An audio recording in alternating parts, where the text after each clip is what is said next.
जय हिंद दोस्तों। बहुत बहुत स्वागत है आपका फिर से एक नए एजुकेशनल वीडियो में। दोस्तों आज हम टैली ERP9 का क्लास 9 स्टार्ट कर रहे हैं, जिसमें हम परचेज और सेल्स की एंट्री करना सीखेंगे। तो परचेज और सेल्स बिल हम लोग कैसे बनाते हैं आज इस वीडियो में आपका क्लियर हो जाएगा। तो आइए दोस्तों, हम परचेज और सेल्स का इन्वेंट्री मोड के बारे में भी जान लेंगे कि परचेज और सेल्स के एक एक मोड के बारे में आप जाने थे, आज हम उसका सेकेंड मोड आपको बताएंगे। तो सबसे पहले हम क्रिएट ऑप्शन में चलते हैं और क्रिएट में जाकर के एक नया कंपनी हम ABC के नाम से बना लेते हैं। कंपनी इंडिया और बिहार की होगी, इसे हम फाइनल इंटर करके एक्सेप्ट कर लेते हैं। दोस्तों आपने कंपनी बनाना ऑफ कोर्स सीख ही लिया होगा, क्योंकि अगर पिछला वीडियो आपने देखा है तो इन सारे चीज़ों पे आपको कमांड हो ही गए होंगे। हम यहाँ से आज परचेज़ की एंट्री आपको बताने वाले हैं। इसके लिए आपको पहले 2 लेज़र बनाने की ज़रूरत होगी। तो लेज़र बनाने के लिए आपको जाना है यहाँ से अकाउंट्स इन्फो में, फिर जाना है आपको लेज़र में, फिर जाना है आपको क्रिएट बटन पे। क्रिएट में जाने के बाद यहाँ पे नेम और अंडर 2 चीज़ पूछा जाएगा आपसे। तो जैसे अगर मुझे सेल्स करना है, इसलिए हम एक सेल्स लिखेंगे नेम में और ये अंडर डालेंगे हम सेल्स अकाउंट में। यहाँ पे लिस्ट ऑफ ग्रुप यहाँ से सेल्स अकाउंट में डाल करके और इंटर करके एक्सेप्ट कर लेना है। एक लेज़र बनाना है परचेज के नाम से। दोस्तों ये परचेज का लेजर अंडर जाएगा परचेज अकाउंट में, तो यहाँ से परचेज अकाउंट में डालना है जो इन्वेंट्री वैल्यू और इफेक्टेड यस रहेगा और इसे हमें एक्सेप्ट कर लेना है। तो ये 2 लेज़र आपको बना लेने हैं, फिर एस्केप बटन से बैक जाने हैं। अब दोस्तों लेज़र का काम आपका कंप्लीट हो चुका। अब आपको जाना है इन्वेंट्री इन्फो में, इंटर करना है।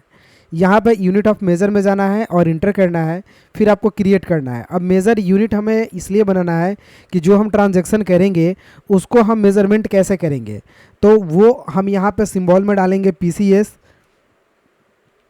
पूरा नाम PIC और नंबर ऑफ डेसिमल पैलेस को 0 रखते हुए इसे हम एक्सेप्ट कर लेंगे। फिर एस्केप बटन से बैक जाएंगे। अब जाएंगे स्टॉक ग्रुप में और फिर क्रिएट करेंगे। एक ग्रुप बना लेते हैं जैसे कंप्यूटर के नाम से, क्योंकि जो हम ट्रांजैक्शन करेंगे वो आइटम कंप्यूटर का होने वाला है। तो यहाँ पे नेम में कंप्यूटर डालेंगे, अंडर प्राइमरी में जाएगा और इंटर करके हम एक्सेप्ट कर लेंगे। फिर एस्केप से बैक जाना है आपको, फिर जाना है स्टॉक आइटम में, इंटर करना है, फिर क्रिएट करना है। स्टॉक आइटम में MOUSE माउस का एक बना लेते हैं आइटम, इसे अंडर आपको कंप्यूटर में डालना है। उसके बाद यूनिट में आपको पीस को सेलेक्ट करते हुए इंटर करके एक्सेप्ट कर लेना है।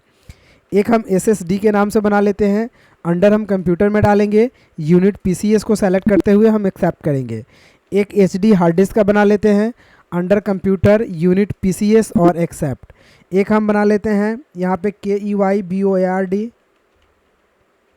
इंटर करेंगे, ये अंडर जाएगा कंप्यूटर में, यूनिट होगा पीस और इसे हम एक्सेप्ट कर लेंगे। तो दोस्तों मेरे पास 3-4 ये प्रोडक्ट हो गए जिसे हम ट्रांजैक्शन करने वाले हैं। तो आपके पास जितने सारे भी प्रोडक्ट है उसका लिस्ट आप यहाँ पे ड्रॉ कर लीजिए। उसके बाद एस्केप बटन से बैक जाइए। बैक जाना है आपको गेटवे ऑफ टैली तक। अब ट्रांजैक्शन करने के लिए अकाउंटिंग वाउचर में चलना है, इंटर प्रेस करना है। दोस्तों F4 से F9 तक मैंने सारे ट्रांजैक्शंस के बारे में बताए थे, लेकिन अकाउंटिंग मोड में।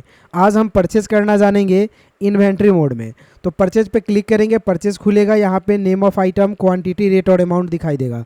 अगर दोस्तों मान लिया जाए डेबिट और क्रेडिट दिखाई दे रहा है, जैसे मैंने पिछले क्लास में आपको चेंज करना बताया था, तो अगर आप चेंज कर लिए तो डेबिट एंड क्रेडिट दिखाई देगा।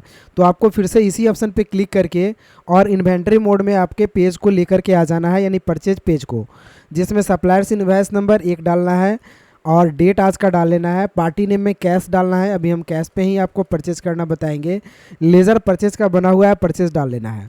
सामान का पूरा लिस्ट यहाँ पे दिखाई देगा कि आप जितने सामान बनाए हैं उसका सारा लिस्ट यहाँ पे दिखाई देगा।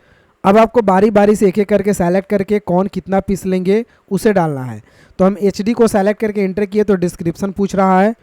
तो दोस्तों यहाँ डिस्क्रिप्शन में कुछ नहीं डालना है, एक बार इंटर कर लेना है। अब क्वांटिटी पूछ रहा है, तो हम 100 पीस HD खरीद रहे हैं 500 के रेट से।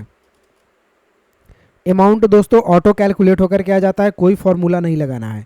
फिर इंटर करना है। जब नेम ऑफ आइटम के पास आइएगा तो कीबोर्ड का स्पेस बटन प्रेस करना है, तो ये लिस्ट आपको यहाँ पे दिखाई दे देगा। दूसरा कीबोर्ड को सेलेक्ट करते हैं, डिस्क्रिप्शन कुछ नहीं लिखते हैं, क्वांटिटी 500 पीस लिखते हैं, रेट 200 का रेट लगाते हैं तो अमाउंट आ जाएगा। फिर स्पेस बटन प्रेस करते हैं, तीसरा आइटम माउस को सेलेक्ट करते हैं, डिस्क्रिप्शन कुछ नहीं लिखना है, क्वांटिटी 600 लेते हैं, रेट हम 90 के रेट से ले रहे हैं तो अमाउंट आपको यहाँ पे शो अप करेगा। फिर स्पेस बटन प्रेस करना है और एसएसडी को सेलेक्ट करना है। हम क्वांटिटी अगर 200 पीस ले रहे हैं रेट 600 के रेट से, तो अमाउंट यहाँ पे आपको शो अप करेगा। दोस्तों अब मेरे पास अन्य आइटम नहीं है तो हम इंटर करेंगे। इंटर करने के बाद एक नरेशन लिखेंगे BEING परचेज, और फिर इंटर करके हम इसे एक्सेप्ट कर लेंगे। तो ये परचेज़ की एंट्री आपकी हो जाती है। अब दोस्तों इस सामान आपने जो परचेज़ करके रखा है, इस सामान को अगर बेचना होता है, सोल्ड करना होता है, तो कैसे करेंगे? इसके लिए कीबोर्ड का F8 बटन प्रेस करेंगे, जो यहाँ पे आपको दिया हुआ है F8 सेल्स। इस पर क्लिक करते ही सेल्स खुल जाएगा यहाँ पे, और रेफरेंस नंबर हम यहाँ पे 2 डाल लेते हैं। पार्टी नेम हम कैश डाल करके इंटर करके नीचे आते हैं। लेज़र हम यहाँ पे सेल्स का डाल लेंगे। अब सारे सामान लिस्ट में आपको यहाँ पे दिखाई देंगे कि कौन सा सामान कितना पीस अवेलेबल आपके पास है। जैसे HD का 100 पीस है, जितना आपने ख़रीदा था वो लिस्ट यहाँ शो करेगा। कीबोर्ड इतना है, माउस इतना है और SSD इतना है। तो दोस्तों ये सारे आइटम यहाँ पे आपको शो अप कर रहे हैं। तो हम HD को सेलेक्ट कर लेते हैं। क्वांटिटी मान लिया जाए हम 2 पीस बेच रहे हैं, रेट 1200 के रेट से बेच रहे हैं, इंटर करते हैं। दूसरा आइटम हम एक और ले लेते हैं माउस का। माउस 5 पीस बेच रहे हैं, रेट 120 के रेट से। तो ये दोस्तों हम इसमें जो भी आइटम सोल्ड करेंगे उसका लिस्ट हम यहाँ बनाएंगे। तो 2 ही आइटम हम सोल्ड कर रहे हैं, तो 2 का लिस्ट बना के इंटर करेंगे और नरेशन लिखेंगे BEING सोल्ड, और इसे हम एक्सेप्ट कर लेंगे। तो सेल्स का ट्रांजैक्शन आपका हो जाता है। दोस्तों अगर इस ट्रांजैक्शन सबको देखना और एडिट करना चाहते हैं तो पहले की तरह ही एस्केप में जाना है आपको। एस्केप करने के बाद डिस्प्ले में जाना है, डेबुक में जाना है, यहाँ सारे एंट्रीज आपको दिखाई देंगे। यहीं से इंटर करके चेंज कर लीजिए या डिलीट। तो दोस्तों दोनों जो भी है आप यहीं से कर सकते हैं, या तो डिलीट करना हो या आपको चेंज करना हो। तो दोस्तों आज के लिए इतना ही, फिर मिलते हैं अगले वीडियो में। तब तक के लिए जय हिंद, आपका दिन शुभ हो।